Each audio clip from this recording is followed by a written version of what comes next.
ఓం నమో నారాయణాయ నమశివాయ. మహాభారతంలో ఆదిపర్వం, అందులో వచ్చేసి ఈ కాండవన దహనానికి సంబంధించి కృష్ణుడికి అర్జునుడికి అగ్నిదేవుడు మొత్తం ఆయుధాలు అస్త్రశస్త్రాన్ని సమకూర్చాడు. వాటిని రధికులలో శ్రేష్ఠులైనటువంటి వారి ఇరువురు కాండవనానికి రెండు వైపులా నిలబడి అన్ని దిక్కులా సంచరిస్తూ అక్కడి ప్రాణులతో గొప్ప యుద్ధం సాగించారు. కాండవనంలోని ప్రాణులు దిక్కు తోచక ఎటువైపు పరుగులు తీస్తున్నాయో ఆ వైపు వీరిరువురు వారిని అనుసరించారు. శీఘ్రంగా సంచరించే కాండవన ప్రాణులకు తప్పించుకోవడానికి చిన్న సందు కూడా చిక్కలేదు. రథశ్రేష్ఠులు శ్రీకృష్ణార్జునులు రెండు వైపులా కాలే కర్రవల అటు ఇటు తిరుగుసాగారు. కాండవనాన్ని అగ్ని దహిస్తూ ఉంటే లక్షల కొలది ప్రాణులు అన్ని వైపుల నుంచి భయంకరంగా ఆక్రందనలు చేశాయి. కొందరికి శరీరం తగలబడిపోయింది, కొందరు ఉడికిపోయారు, కొందరికి కన్నులు చిట్లిపోయాయి. ఇంద్రియ వైకల్యం పొంది తలో దిక్కుకు పరుగులు తీశారు. కొన్ని పుత్రులను కౌగిలించుకొని విడవలేక, కొన్ని తల్లిదండ్రులను సోదరులను విడవలేక ప్రేమతో అక్కడే ఉండి చనిపోయారు. కొందరు పళ్ళు కొరుకుతూ అనేక ప్రదేశాలకు దూకి అటు నీటు దిక్కులు కానక సంచరిస్తూ తిరిగి అగ్నిలో పడ్డారు. కొన్ని పక్షులు రెక్కలు కాళ్ళు పాదాలు తగులబడిగా భూమిపై పడి కొట్టుకుంటున్నాయి. కొన్ని శరీరాలు తగలబడి కనపడ్డాయి. జలాశయాలు వేడెక్కిపోయాయి. సలసల మరుగుతున్న నీటితో అందులో నివసించే ప్రాణులు తాబేళ్లు చేపలు కనిపించాయి.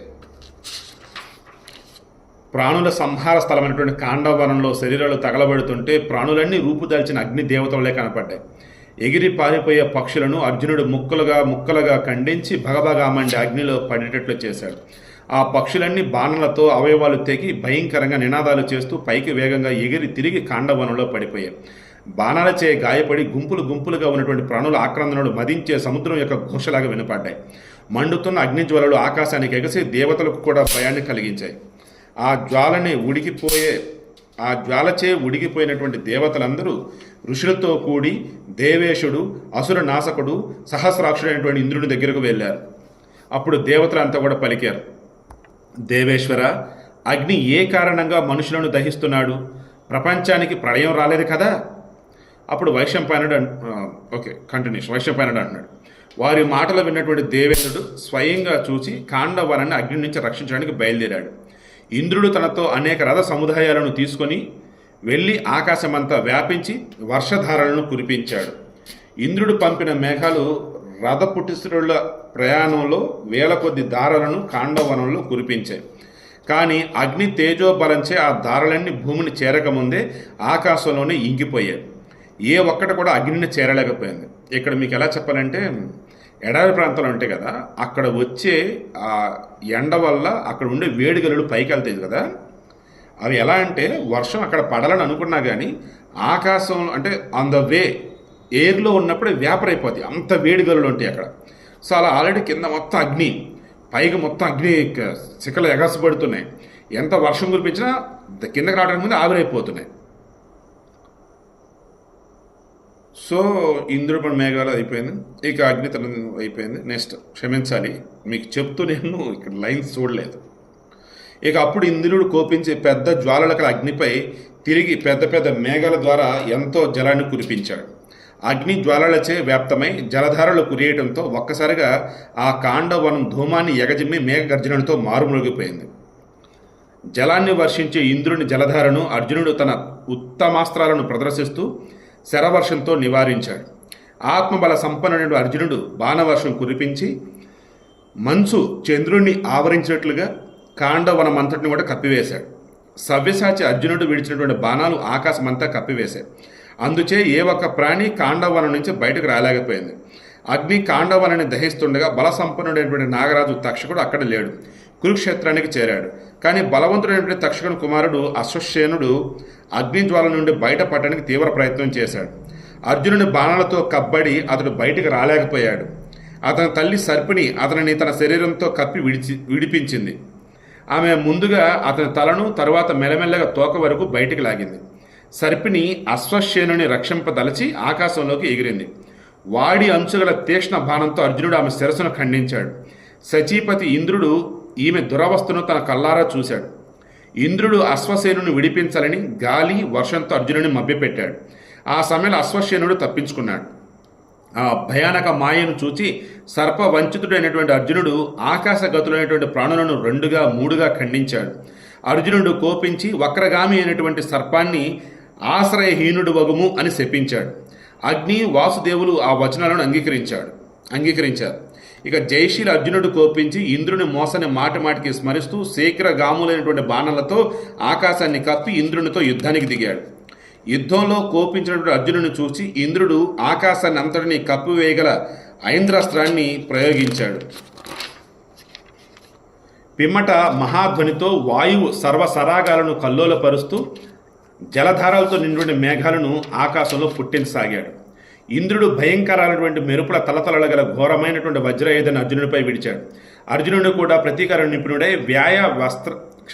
వాయ వస్త్రాన్ని అభిమంత్రించి వదిలాడు. ఆ అస్త్రం ఇంద్రుడు పంపినటువంటి మేఘాల బలాన్ని వేగాన్ని నాశనం చేసింది. జలధారలు ఇంకిపోయి మెరుపు తీగలు నశించాయి. క్షణకాలంలో ఆకాశం ధూళి అంధకారాలకు దూరమై స్వచ్ఛంగా కనిపించింది. సుఖం కలిగించే గాలి వెచ్చితగింది. సూర్యమండలం స్వాభావిక స్థితిని పొందింది. ఎదురు లేకపోవడంతో అగ్ని సంతసించి వివిధ రూపాలలో వెలిగిపోతూ ప్రాణుల దేహం నుంచి బయటకు వచ్చిన ప్రభుతో మరింత ప్రజ్వలించాడు. అదే సమయంలో తన ధ్వనులను లోకాలన్నిటి కూడా వ్యాపింపజేశాడు. కృష్ణార్జునుడు రక్షిస్తున్నటువంటి ఆ కాండవాన్ని చూచి అహంకరించినటువంటి గరుడ జాతికి చెందిన పక్షులన్నీ కూడా ఆకాశంలోకి ఎగిరిపోయాయి. ఇక్కడ కృష్ణార్జునుడు రక్షిస్తుంది కాండవాన్ని. ఏ రకంగా అగ్నిదేవుడు మొత్తం తగలబెడుతుంటే ఎవరు బయటికి వెళ్లకుండా అగ్నికి సపోర్ట్ చేస్తూ, దట్ మీన్స్ రక్షించడం కాదు, అందులో ఉన్నటువంటి వాళ్ళు ఎవరు బయటపడకుండా అందులో ఉండి చనిపోయేలాగా చేస్తున్నారు. మనం జనరల్గా హిందువులకు సంబంధించి హిందూ దేవులకు సంబంధించి లేదు బయట ఉన్న పెద్ద గొప్ప వాళ్ళ గురించి వాళ్ళకి మంచి అంతా వింటూ ఉంటాం. అకస్మాత్తుగా ఇది ఇటువంటి వింటాం అనమాట. అసలు దీని ముందు వినకూడదు, ఏం ఆలోచించాం. అమ్మ బాబాయ్ వీళ్ళు ఈ రకంగా అంతమందిని చంపేశారా, వాడు చంపుతుంటే వీడు వాళ్ళకి సాయపడ్డారా, చిచ్చి వీళ్ళే మనుషులు అనుకుంటాం. హిందూ ధర్మశాస్త్రం ఇటువంటి చిన్న వాటిని దానికి ముందు వెనక ఏమన్నా పట్టించుకోకుండా ఇటువంటి వాడిని హైలైట్ చేస్తారు. క్రైస్తవులు, ముస్లింలు, లేదా ఇప్పుడు నాస్తికులు చెప్పుకునే పనికిమాలిన బ్యాచ్ అంతా. మనోళ్ళు ఏం చేస్తారంటే అది నిజమే కదా అని చెప్పేసి దెబ్బకి ఇక మనోళ్ళతో వంతపడేసి ఇక అప్పటికప్పుడు మనల్ని కూడా దూషిస్తూ ఉంటారు. సో నేను చెప్పేది అదే, ముందు మొత్తం చదవాలా, తెలుసుకోవాలా, అప్పుడు దానికి మనకు తెలిసింది. మనం చదవం, అవతలోడా వాళ్ళ దానిలో పూర్తి తెలుసుకోడు, వాళ్ళకి తెలిసిన కొంచెం ఏదైతే ఉందో దాన్ని పట్టుకొని మన మీద రుద్దాలని చూస్తాడు. మన దానిలో తెలిసిన చిన్న తోక ఏదో ఉందో దాన్ని పట్టుకొని యుద్ధం చూస్తాడు. అంతిమంగా వాడు భ్రష్టు పెడతాడు, మనం భ్రష్టు పెడతాం. వాడి మతాన్ని వాడు గౌరవించడు, మన మతాన్ని వచ్చేసి ఇంకా భ్రష్టు పెట్టడానికి ట్రై చేస్తాడు. మనం కూడా వచ్చేసి వాడు పిచ్చిలో పడిపోయి నిజం అని అంటూ ఉంటాం. సరే, ఇంకా మరలా ఎక్కడ ఏ లైన్ దగ్గర ఆపిన గుర్తు లేకుండా పోయాను. ఇనుప చక్రాల వల్ల అటుపైన రైట్. అది చూసి అర్జునుడు బాణాలతో వాటిని ముక్కలు చేశాడు. మండిపోయిన ముక్కలు క్షమించాలి. గరుడ జాతి చెందిన పక్షులన్నీ కూడా ఆకాశం ఎగిరిపోయాయి కదా. ఇక ఒక గరుడ వంశ పక్షి వజ్రమణి తన రెక్కలు, తుండం, నకాలతో శ్రీకృష్ణార్జునులకు సంబంధించి బాధించాలని అనుకొని ఆకాశం నుంచి ఒక్కసారిగా వారిపై పడింది. అదేవిధంగా పాముల సముదాయాలన్నీ మండిపోయే ముఖాలతో ఘోరమైన కాలకుట విషయాన్ని అర్జునుడి దగ్గర విడిచిపెట్టాయి. ఇది చూచి అర్జునుడు క్రోధాగ్ని దీపితుడై బాణాలతో వాటిని ముక్కలుగా చేశాడు. దేహ నాశం కోసం అవి అన్నీ కూడా ప్రకాశించే అగ్నిలో ప్రవేశించాయి. అటుపైన రాక్షసులు, గంధర్వులు, యక్షులు, అసురులు, సర్పాలు యుద్ధం మీది ఉత్సుకతో పోల్చరాని ధ్వనులు చేస్తూ వారి ఇరువురిపై పడ్డాయి. ఇనుప చక్రాలతో వదిలే లోహపు ఉండలగల ప్రేరుడు సామాగ్రి చేతిలో దాల్చి శ్రీకృష్ణార్జునుడిని చంపలని క్రోధం పరాక్రమం ప్రదర్శించాయి. పెద్దగా కోలాహలం చేస్తూ బాణవర్షం కురిపించే వారి శిరస్సులను అర్జునుడు నిశితాలైనటువంటి శరాలతో హింసించాడు. శత్రు సంహారశీలి మహా తేజస్వైనటువంటి శ్రీకృష్ణుడు ఆయన కూడా దైత్య దానవుల గుంపులతో యుద్ధం చేసి చంపివేశాడు. మరికొందరు శరపీడితులై చక్రవేగ ప్రేరితులై మహా తేజస్సులైనటువంటి సముద్రం ఒడ్డును చేరి ఆగిపోయినట్లుగా ముందుకు సాగలేకపోయారు. సో వాటిని రేపు డిస్కస్ చేద్దాం. ఈరోజు కొంచెం వ్యాలిడ్ పాయింట్స్ డిస్కస్ చేశాను మహాభారతంతో పాటు రిమైనింగ్. మీ గనక ఇది నచ్చితే మీ ఫ్రెండ్స్కి షేర్ చేయండి, ఓకేనా ప్లీజ్.